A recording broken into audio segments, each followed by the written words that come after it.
Hi everyone. Today I will discuss the topic of frustration of contract. So, frustration of contract is provided under section 56 of Indian Contract Act.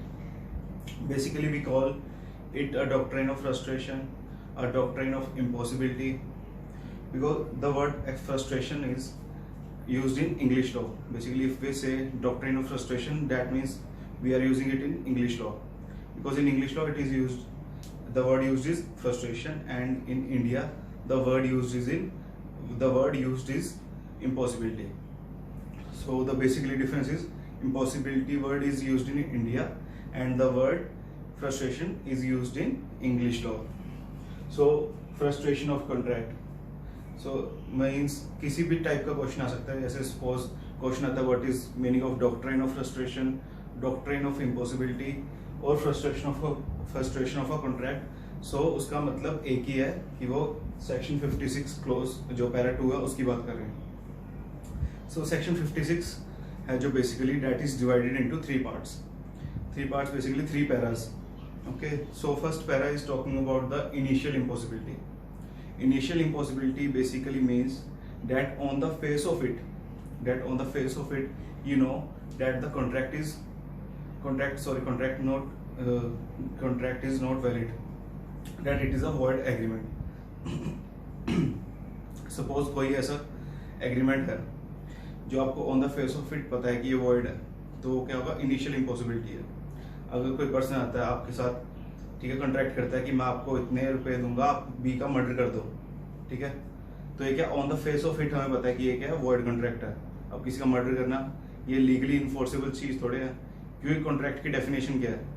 Contract की definition है an agreement which is enforceable by law, that is called contract. So यहाँ पे हम तो illegal चीज कर रहे हैं ना, दैट इज पनिशेबल. मर्डर अब पनिशेबल है आईपीसी के अंडर. सो ये क्या है, on the face of it हमें पता है कि ये क्या है, एक वॉइड एग्रीमेंट है. ठीक है, अब जो मैं आपको ये टर्म यूज कर रहा हूँ वॉइड एग्रीमेंट, मैं कॉन्ट्रैक्ट क्यों नहीं यूज कर रहा? क्योंकि हमेशा जो एग्रीमेंट होता है वो वॉइड होता है. वॉइड एग्रीमेंट हमेशा टर्म हमने क्या यूज करनी है, वॉइड एग्रीमेंट. हमें ये टर्म कभी यूज नहीं करनी, दैट इज वॉइड कॉन्ट्रैक्ट. क्योंकि अगर हम वॉइड कॉन्ट्रैक्ट यूज करते हैं ना, तो ये क्या है, ये गलत टर्म है. ये क्या है, गलत टर्म है. क्योंकि अगर जब हमने कॉन्ट्रैक्ट वर्ड ही लिख दिया तो ये तो वैलिड हो गया अपने आप में, क्योंकि जो एग्रीमेंट इन्फोर्सेबल बाय लॉ है वही कॉन्ट्रैक्ट बन रहा है, तो ये वॉइड कॉन्ट्रैक्ट कैसे हो गया? तो हमेशा हमने क्या टर्म यूज करनी है, वॉइड एग्रीमेंट. अगर कॉन्ट्रैक्ट को हमने हुआ है तो उसके लिए क्या यूज करते हैं हम, contract becomes void. Contract becomes void, ये टर्म यूज करनी है. और जो फ्रस्ट्रेशन ऑफ कॉन्ट्रैक्ट है उसके अंदर क्या होता है, कॉन्ट्रैक्ट बिकम्स वॉइड होता है. और जो वॉइड एग्रीमेंट है ये ही नॉर्मल जो है टर्म हम यूज करते हैं जहाँ पे on the face of it हमें पता लग जाता है कि एग्रीमेंट वॉइड है. अब जैसे पैरा 1 है 56 का पैरा 1 है जो वो इसकी बात कर रहा है, दैट्स इनिशियल इम्पॉसिबिलिटी. तो उसके अंदर क्या होगा, वॉइड एग्रीमेंट होगा. ठीक है, वॉइड कॉन्ट्रैक्ट कोई टर्म नहीं है, हमने ये कभी भी यूज नहीं करना. अब क्या होता है, जैसे हमारा कोई कॉन्ट्रैक्ट है, जैसे इन्फोर्सेबल हो गया, अब कोई भी एग्रीमेंट है that is enforceable by law, तो वो क्या कॉन्ट्रैक्ट बन गया. ठीक है, तो अब क्या होता है, सेक्शन 37 है जो इंडियन कॉन्ट्रैक्ट एक्ट का, वो कहता है कि जब आपका कॉन्ट्रैक्ट वैलिड है तो आपने उसे परफॉर्म करना है. ठीक है, अब सेक्शन 37 क्या कर रहा है, हमारे ऊपर ऑब्लिगेशन लगा रहा है कि हमने कॉन्ट्रैक्ट को परफॉर्म करना है, to perform the contract.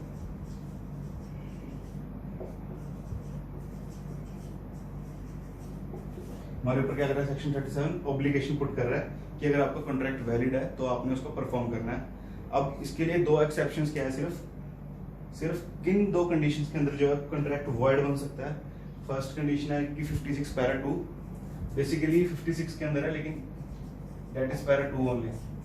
Para 1 is initial impossibility, para 3 बता रहा है अगर की फ्रस्ट्रेशन ऑफ कॉन्ट्रैक्ट मतलब उसे सब्सिक्वेंट इम्पॉसिबिलिटी के बारे में पता था पर्सन को, तो वो कंपनसेट करेगा. पैरा 3 हमें पैरा 2 के साथ ही पढ़ना है, तो वो अभी डिस्कस करते हैं हम.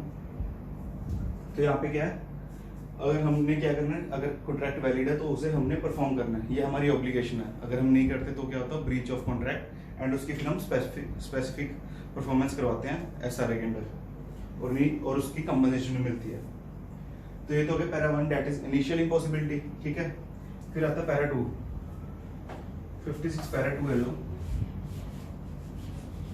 वो बात कर रहा है सब्सिक्वेंट इम्पॉसिबिलिटी की। सब्सिक्वेंट इम्पॉसिबिलिटी, ये टर्म थोड़ी यूजिंग करनी।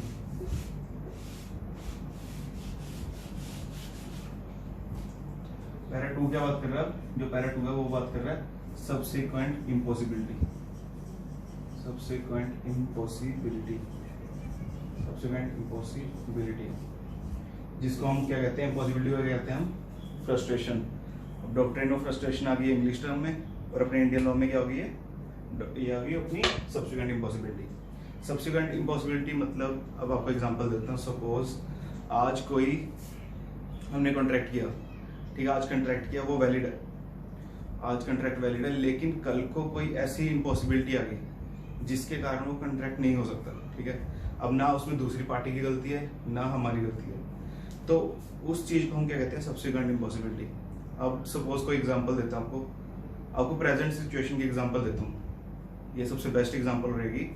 जैसे कोरोना चल रहा है, कोविड-19 चल रहा है, कोविड-19, तो इसमें क्या है, अब सपोज किसी की शादी होने वाली थी, ठीक है, अब किसी पर्सन की शादी होने वाली थी, तो उसने बैंकेट हॉल बुक कराया था, ठीक है, बैंकेट हॉल बुक करा रखा था जून या जुलाई मंथ का, और आपको ही पता है हमें 5 to 6 months पहले शादी के बैंकेट हॉल बुक करवाना पड़ता है, ठीक है। कोई भी हॉल बुक करवा रखा था जनवरी के अराउंड, और जब क्या था, जब तो हमें किसी को पता नहीं था कि कोविड-19 आएगा और लॉकडाउन लग जाएगा, तो उसने क्या किया, जब बैंकेट हॉल बुक करवा लिया और उसको एडवांस दे दिया 50,000। अब क्या कॉन्ट्रैक्ट हो गया, वैलिड कॉन्ट्रैक्ट था उनके बीच में, बैंकेट हॉल और पार्टी के बीच में। अब क्या हुआ, कोरोना आ गया, कोविड-19 आ गया, अब लॉकडाउन लग गया, तो लॉकडाउन के बाद क्या हुआ, सारा कुछ बंद हो गया, बैंकेट हॉल बंद, बैंकेट हॉल तो अभी भी बंद ही है, बैंकेट हॉल बंद हो गए, सारा कुछ बंद कर दिया। तो अब यहाँ क्या हुआ, सब्सिक्वेंट इम्पॉसिबिलिटी आ गई। अब ना इसमें बैंकेट हॉल वाले की गलती, ना हमारी गलती, ये तो गवर्नमेंट ने लगाया ना लॉकडाउन, तो ये क्या हुआ, ये 56 पैरा 2 के अंदर आ जाएगा, दैट इज सब्सिक्वेंट इम्पॉसिबिलिटी। अब इसमें क्या होगा, ना उस पर कंपनसेशन लगेगी बैंकेट हॉल वाले के ऊपर, जो हमने एडवांस दे रखा था उसे 50,000 वो हमें रिस्टोर कर देगा, that is under section 65, that is under section 65, तो वो हमें जो हमने मनी दे रखा है उसको रिस्टोर बैक कर देगा हमें, ठीक है। ये सब्सिक्वेंट इम्पॉसिबिलिटी। और 56 पैरा 3 जो मैं इसको बता रहा था आपको, रेड विद पैरा 3, अब इसमें क्या होगा, सब्सिक्वेंट इम्पॉसिबिलिटी में क्या होगा, कॉन्ट्रैक्ट बिकम्स वॉइड। अब क्या कॉन्ट्रैक्ट वैलिड था वो क्या हुआ, वॉइड बन गया बाद में, ठीक है। ये होता है सब्सिक्वेंट इम्पॉसिबिलिटी में, that is doctrine of frustration, doctrine of impossibility, आप जो भी कह लो मतलब, तो ये होता है कॉन्ट्रैक्ट बिकम्स वॉइड।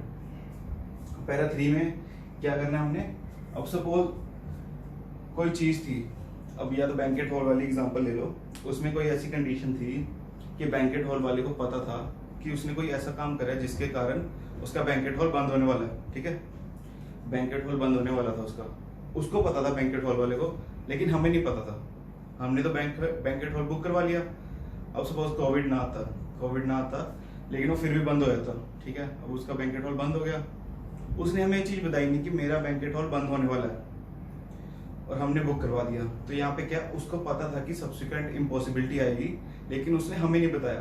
तो अब इस केस में क्या होगा, वो हमें एक तो जो हमने एडवांस दिया वो तो रिस्टोर करेगा ही करेगा, वो फिर हमें कंपनसेट भी करेगा इस चीज के लिए, क्योंकि अगर वो हमें मना कर देता तो हम कहीं और बुक करवा लेते, ऑन द स्पॉट हमें क्या हुआ, उसके कारण प्रॉब्लम हुई है, और कोई और बैंकेट हॉल बुक करवाया ज्यादा पैसे देके, कुछ भी मतलब, तो ये हमें कंपनसेट भी करेगी फिर जो पर्सन है जिसने गलत करा हमारे साथ। तो जो पैरा 3 है वो हमें बेसिकली इस चीज के बारे में बता रहा है। फिर जो इम्पॉसिबिलिटी है ये 3 टाइप्स की होती है, 3 टाइप्स की होती है impossibility, that is physical, legal and practical. ये 3 टाइप्स की होती है। ये मैं अभी आपके साथ डिस्कस नहीं कर रहा क्योंकि ये हम क्लास में डिस्कस करेंगे। अब इसकी एग्जांपल्स मैं फिजिकल के दे देता हूँ। जैसे सपोज कल को हमने किसी के साथ कॉन्ट्रैक्ट किया था, सपोज शादी की एग्जांपल है, हमने कोई हायर करा हुआ था म्यूजिशियन, ठीक है, कि कोई भी लगा लो म्यूजिशियन अच्छा सा हमने हायर किया हुआ था कि आपने शादी में गाना गाना।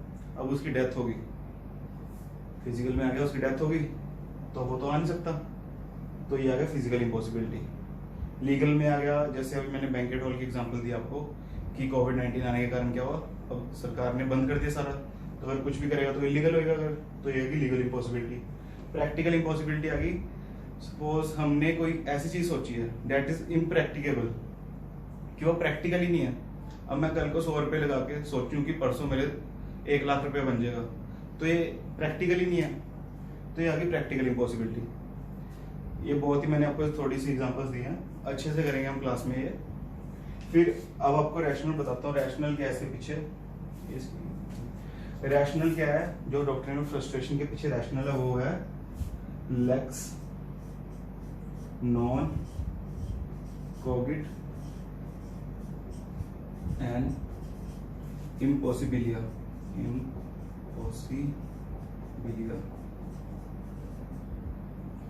Lex non cogit and impossibilia. Basically, this is the rationale behind doctrine of frustration.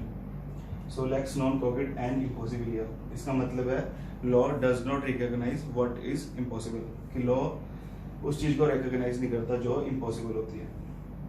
एक थोड़े बहुत और डिफरेंसेस है, जैसे इंग्लिश लॉ में थोड़ा अलग डिफरेंस है एंड अपने इंडियन लॉ में फर्क है।